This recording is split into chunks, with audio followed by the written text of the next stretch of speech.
what are the different regenerative medicines that are available for sport horses? And additionally, if we can discuss how each of them work, what the mechanism is. Okay, so I like to put them into two quite distinct categories. You have regenerative medicine products that are targeted at reducing inflammation, and you've got regenerative medicine products that are actually fundamentally regenerative in nature, and they're not the same.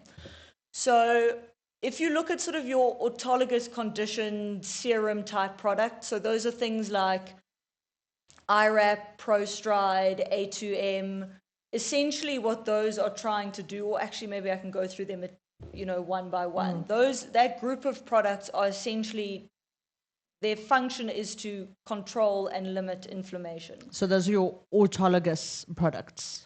So almost all, in the context of equine, almost all our regenerative medicine products are autologous, and that means same donor, same recipient, with the exception of stem cells, which can be autologous but often are allogeneic. So one horse will donate its stem cells, and that will be administered to a different recipient. Oh, that's interesting. Okay, and that's allogenic. Yeah, allogeneic. Okay.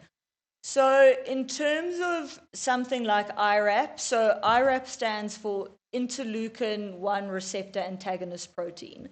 Now, in the context of joint injuries, osteoarthritis, and in general inflammation in horses within that context of a joint, one of the big pro-inflammatory proteins that is probably the most popular for causing havoc is a protein called interleukin-1.